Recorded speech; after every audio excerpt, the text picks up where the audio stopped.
예수님은 하나님이십니다. 아멘. 그러나 세상은 예수님이 오실 당시에도 그 사실을 부정하였습니다.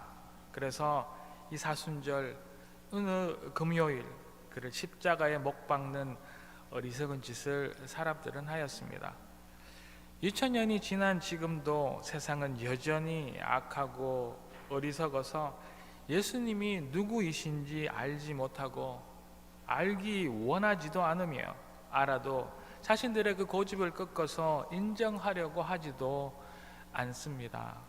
그러나 예수님은 세상이 어떤 말을 한다 할지라도 그는 하나님이십니다.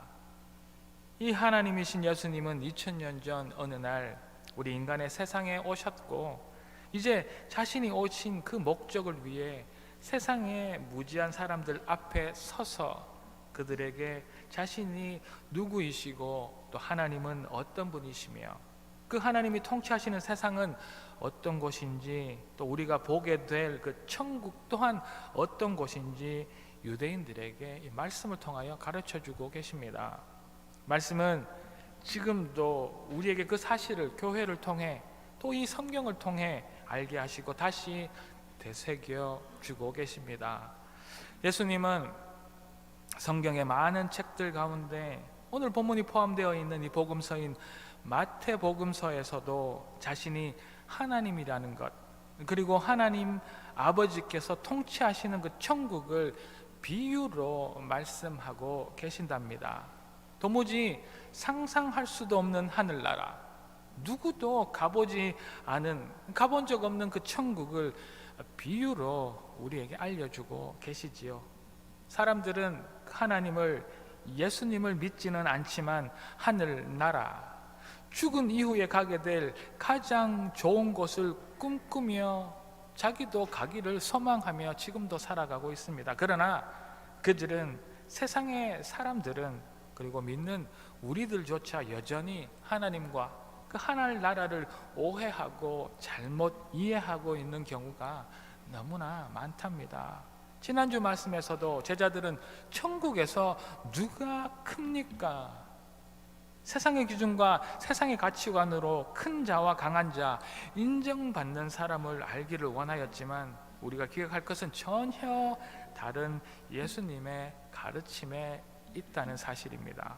오늘 본문도 우리가 아는 논리, 우리가 이해하며 살아가는 원리와 전혀 다른 하나님과 하나님 나라의 그 계산의 그 셈법을 보며 좀 더 이 세상과 전혀 다른 하나님의 나라를 이해할 수 있기를, 예수님을 알아가는 복된 시간이 되기를 소망하며 이 말씀을 시작하려고 합니다.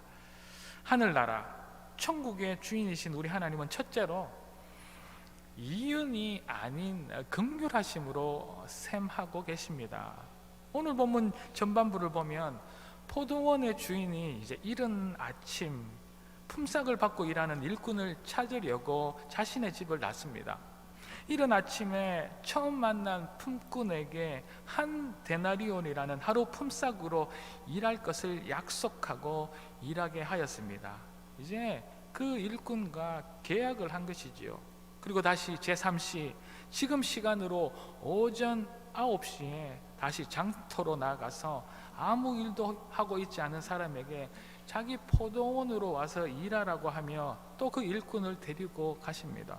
그리고 계속해서 정오 12시에 또 오후 3시에도 나와서 일할 사람들을 데리고 와 자기 포도원에서 일하게 하는 것을 우리는 이 본문을 통하여 보게 됩니다.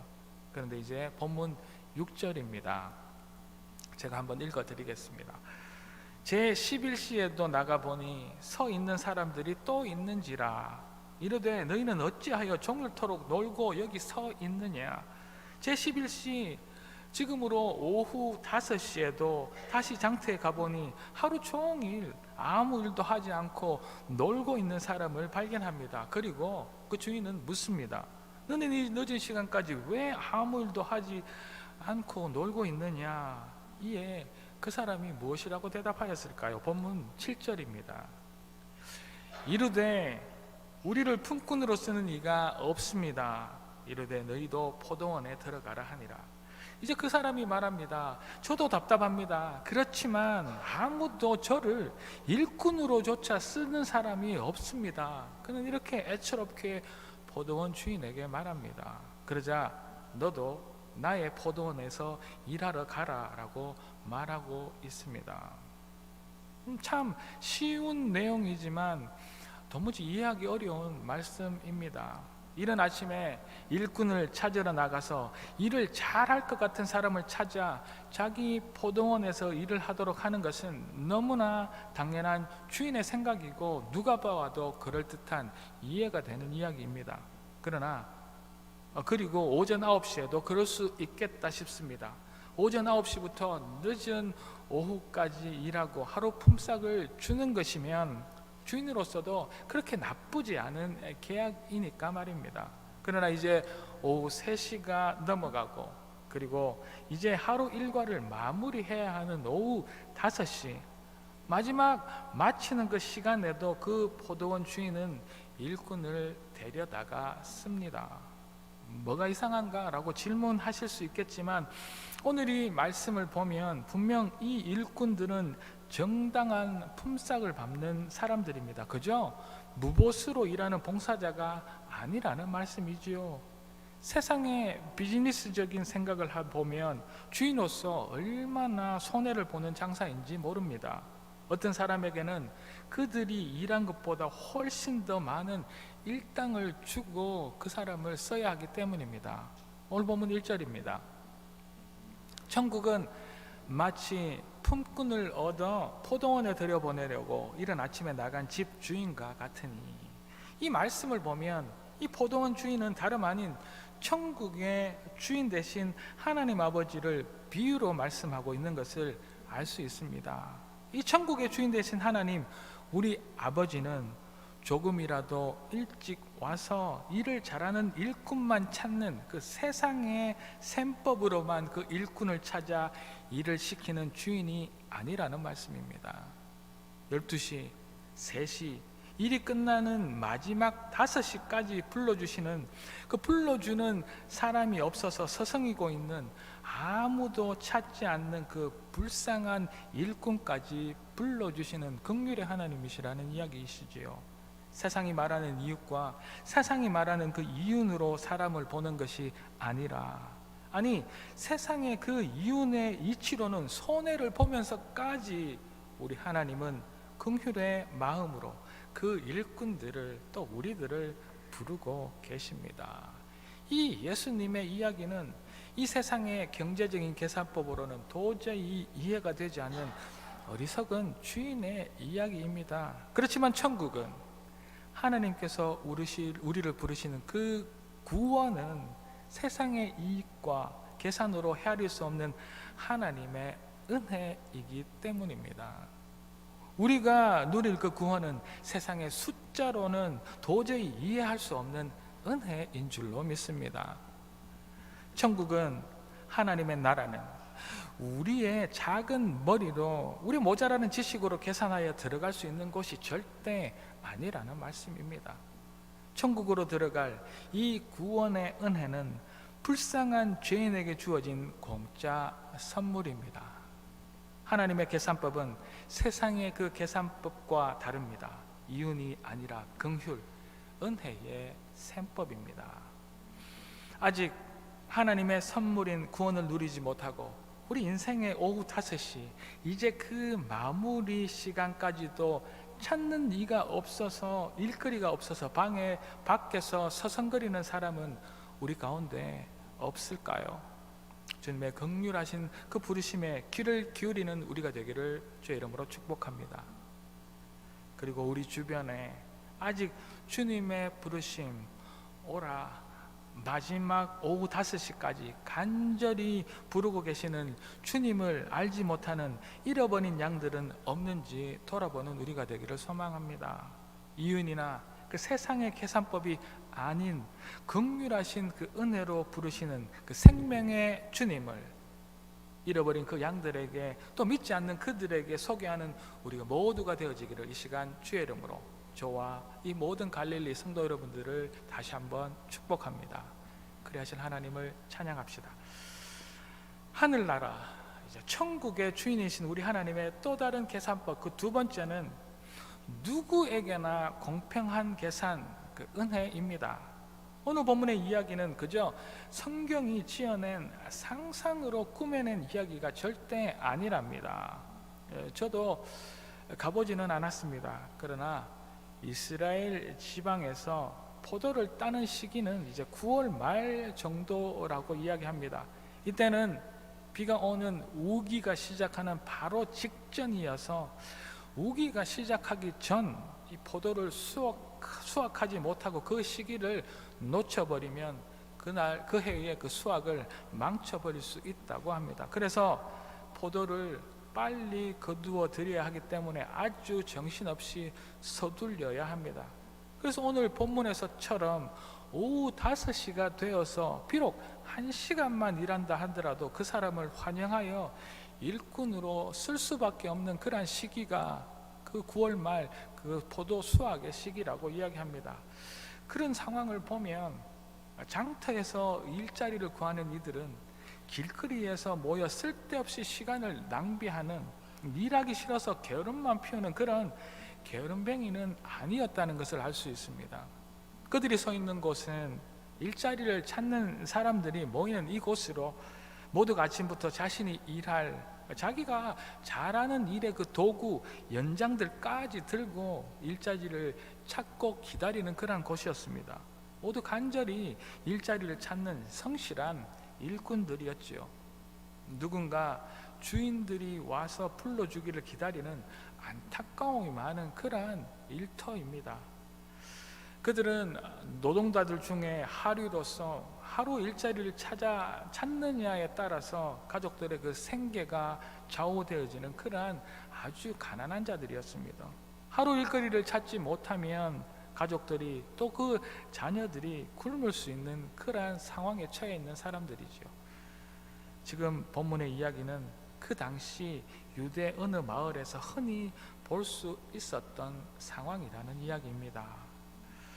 자, 이제 그런 포도밭에서 이제 하루 일과가 끝나고 임금을 받는 시간입니다. 오늘 본문 8절에서 10절을 제가 다시 한번 더 읽어 드리겠습니다. 저물매 포도원 주인이 청지기에게 이르되 품꾼들을 불러 나중 온 자로부터 시작하여 먼저 온 자까지 싹쓸 주라 하니 제11시에 온 자들이 와서 한 데나리온씩을 받거늘 먼저 온 자들이 와서 더 받을 줄 알았더니 그들도 한 데나리온씩 받은지라. 이제 날이 저물어서 그 일꾼들에게 품삯을 주인이 줍니다. 가장 늦게 일하러 온 사람부터 그 일한 일당을 받습니다.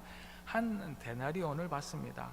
이제 3시에 온 사람도 또 12시에 온 사람도 아침 일찍 온 사람들의 순서가 되어 받는데도 누구나 더 일찍과 열심히 일한 그 사람들까지 모두 한 데나리온을 받는 것입니다.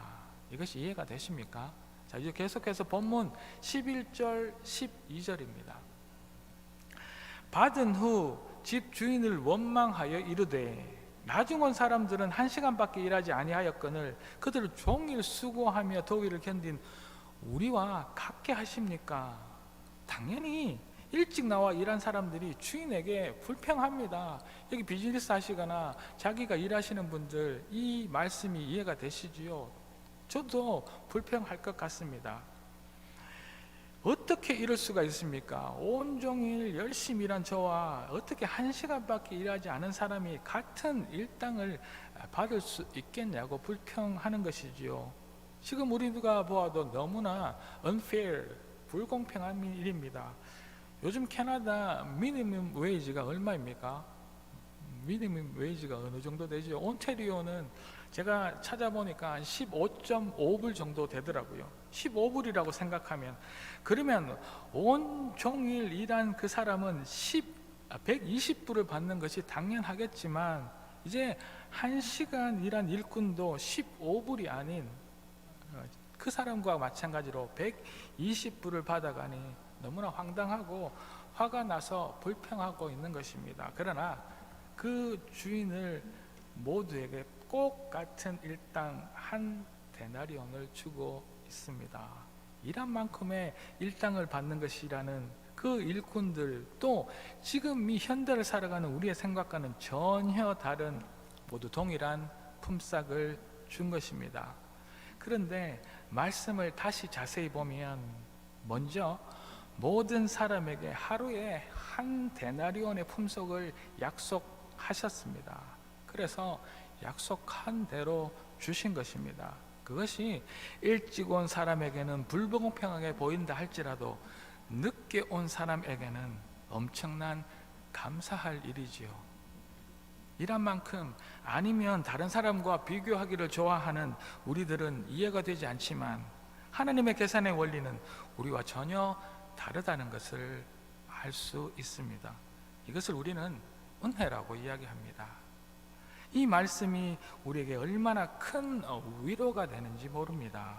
물론 우리 중에서 일을 잘하고 열심히 한 사람은 여전히 이해되지도 않고 이해하기도 싫을 수도 있는 그러한 불공평한 일이라고 생각될 수도 있습니다. 그러나 부족하고 연약하며 능력이 모자라는 평범한 우리들에게는 얼마나 위로가 되는 하나님의 계산법인 줄 모릅니다.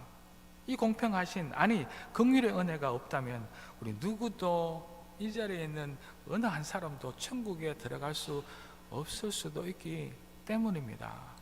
조금은 일을 못하지만, 조금은 일을 많이 못했지만 누구나 같은 일당을 받기 때문에 우리는 천국에 갈 수 있습니다. 이것이 우리의 큰 위로이고 그것이 하나님의 긍휼의 은혜인 줄로 믿습니다. 성경을 많이 읽지 못했지만, 내가 매일 기도하지는 못했고 다른 사람들을 사랑으로 섬기지 못했지만, 또 열심히 성경을 읽고 기도하고 섬기는 사람들과 동일한 은혜를 받는 것, 이것은 너무나 큰 감사할 일이고 위로할 일인 줄을 믿습니다. 하나님이 계산하시는 하나님의 나라 천국은 이렇게 긍휼과 은혜가 공평하게 주어지는 나라입니다. 여기에 또 다른 의미가 하나 더 있답니다. 하나님의 계산의 원리는 목사인 저에게, 또 잘 믿으시는 우리들에게 경고의 말씀이기도 합니다. 내가 더 오래 믿었다, 내가 교회에서 목사와 장로와 권사로 또 집사로 더 많은 수고와 노력을 하여서 교회에서 그리고 하나님의 나라에서 더 큰 권리를 누려야 한다는 그 생각을 버려야 함을 경고하고 있다는 말씀입니다. 내가 부모님의 덕으로 태어나서부터 예수님을 만난 것도 은혜이고, 이제 나의 인생의 마지막에 그 누군가를 통하여서 예수님을 만난 것도 은혜이기 때문입니다. 그러나 그 은혜의 크기는 누군가에게나 공평하게 똑같은 것입니다. 그것은 하나님께서 똑같은 그 천국의 구원을 시작할 때 누구에게나 동일하게 약속하셨기 때문입니다. 내가 더 달라고 불평할 수 없는 이유가 여기에 있습니다. 내가 조금 더 주님의 나라를 위해 수고하고 노력한 자질이라면 겸손히, 이제 믿기 시작하여서 더 열심히 노력해야 한다는 생각하는 그러한 사람이라면 공평하신 하나님의 위로가 이 말씀을 통하여 우리 모두에게 넘쳐나기를 소망합니다. 하나님의 은혜의 계산법은 우리가 생각하는 것과 전혀 다르다는 사실들을 잊지 말고 감사하며 기쁨으로 주신 은혜를 누리는 저와 여러분들 되시기를 다시 한번 이 아침 주의 이름으로 축복합니다. 자, 이제 계속해서 본문 가운데 우리가 누리는 하나님의 그 계산의 원리는 셋째로 이렇습니다. 하나님의 뜻대로 하심의 계산의 원리입니다.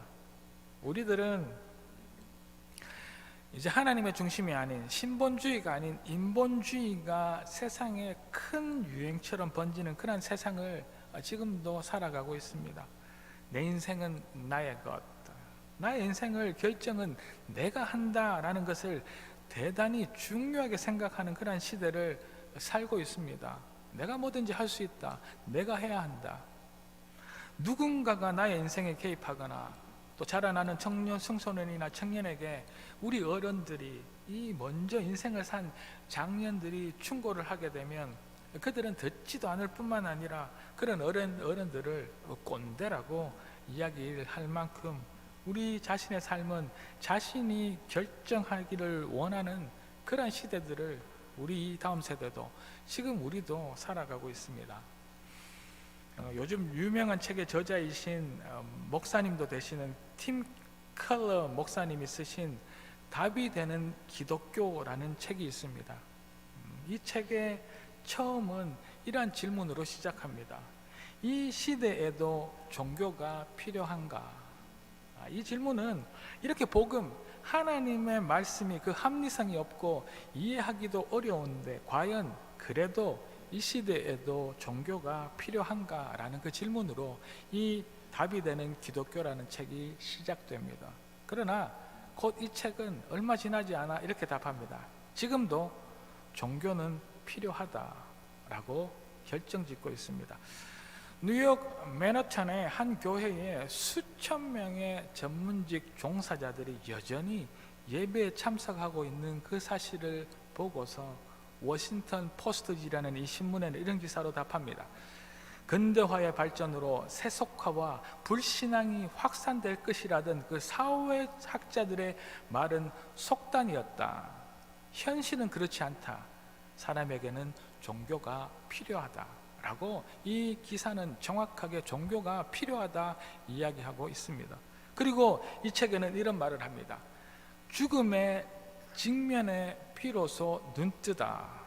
우리는 과학으로, 이성으로 우리 인간이 이 세상의 모든 세상을 합리적으로 움직일 수 있을 것이다. 내 힘으로 뭔가를 할 수 있을 것이다 생각하며 살아갑니다. 그렇지만 결국 우리에게는 하나님이 필요하고 그 희생과 구원과 용서와 사랑이 필요하다는 것을 거대한 힘, 누구에게도 어쩔 수 없는 그 죽음을 바라볼 때 우리는 드디어는 알게 된다는 사실입니다.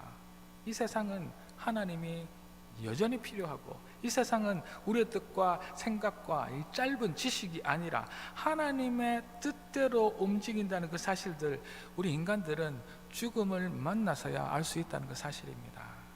이 세상은 하나님의 뜻대로 하심의 그 큰 원리 안에서 지금도 멈추지 않고 움직이다는 그 사실들을 잊지 않아야 할 것입니다. 우리 모든 결정은 내가 아니라 하나님이 하십니다.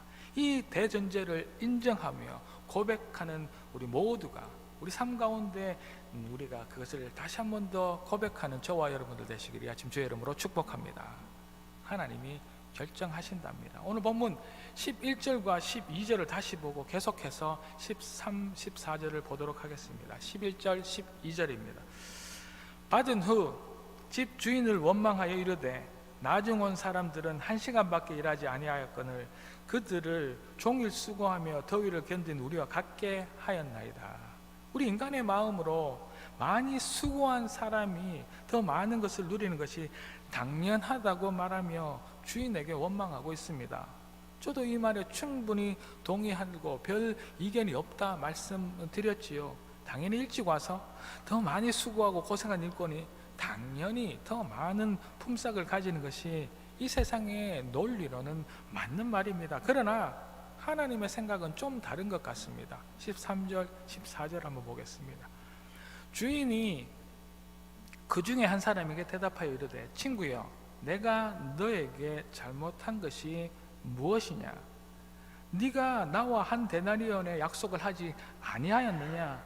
네 것이나 가지고 가라. 나중 온 이 사람에게 너와 같이 주는 것이 너의 뜻이 아니라 내 뜻이니라.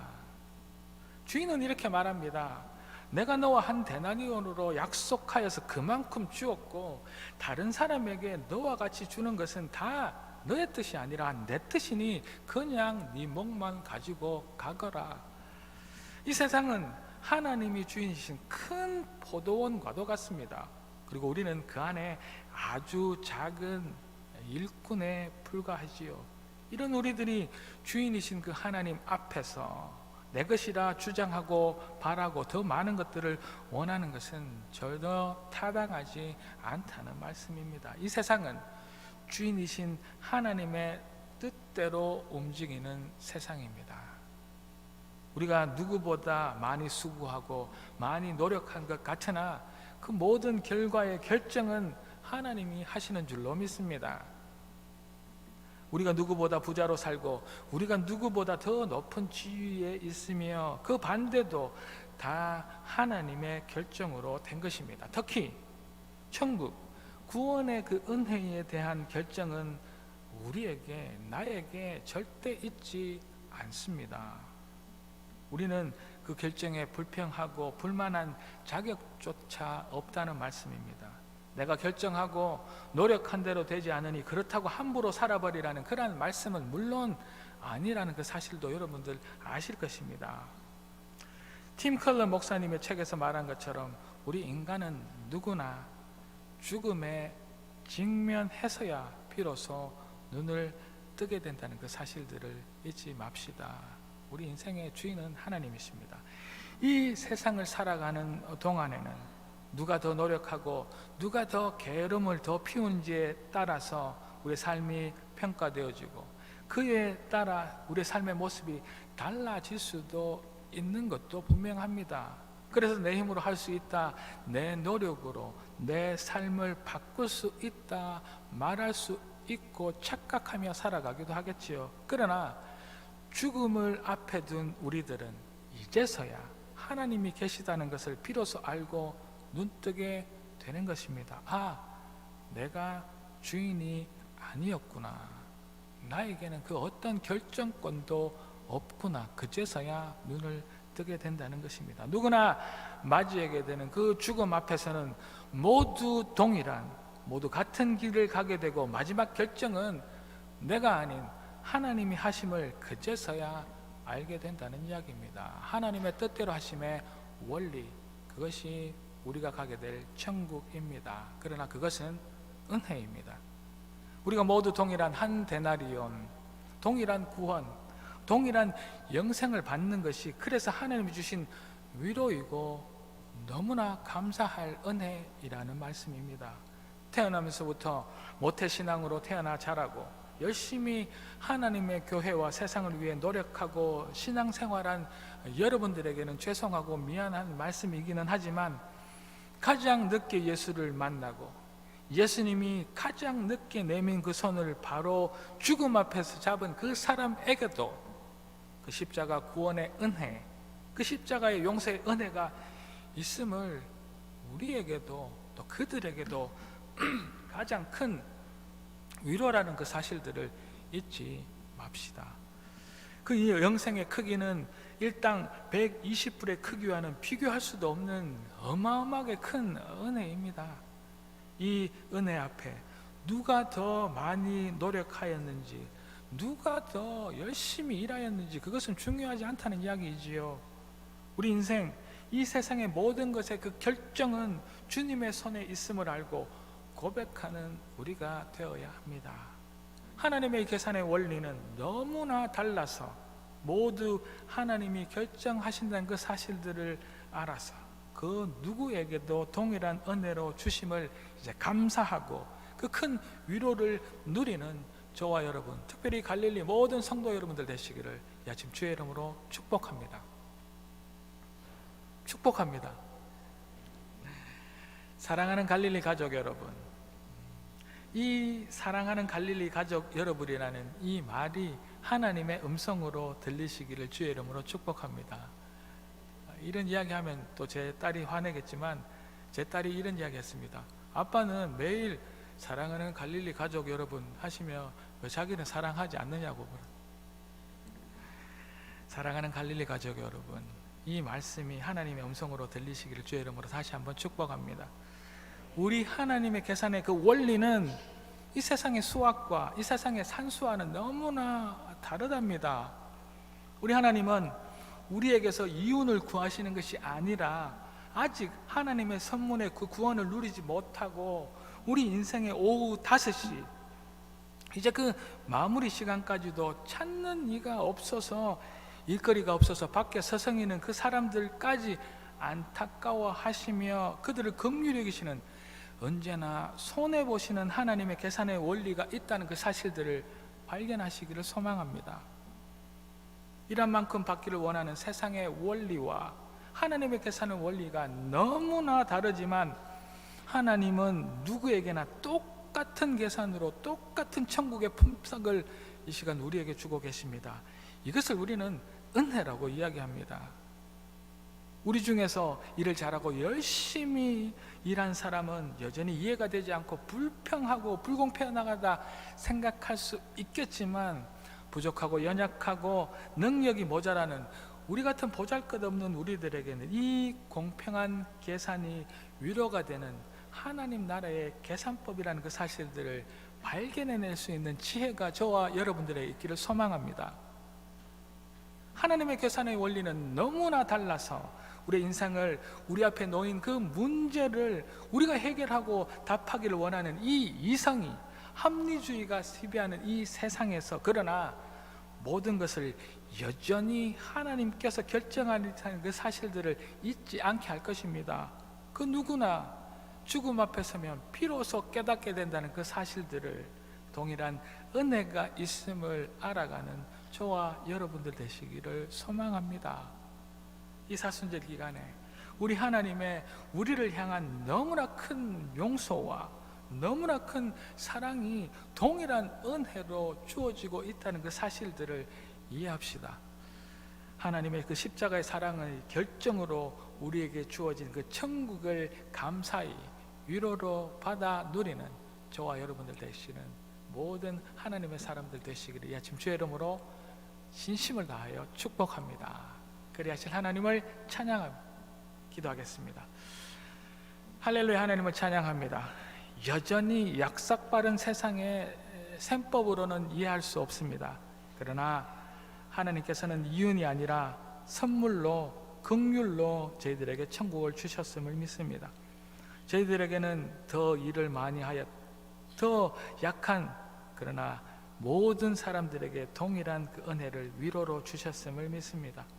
하나님, 그러나 그 모든 것이 우리의 힘의 노력이 아니라 하나님께서 결정하신 그 사실을 잊지 않아서, 하나님, 죽기 전인 지금 오전 9시 이른 아침에 이 사실들을 알아가는 저와 하나님의 사람들 다 되게 도와주십시오. 그러나 인생의 마지막 오후 5시에라도 이 사실을 알아서 주어진 그 천국을 위로로 누릴 수 있는 저희들 모두가 되기를 간구하옵고, 이 모든 말씀 살아계신 예수 그리스도 이름으로 감사드리며 기도 올리옵나이다. 아멘.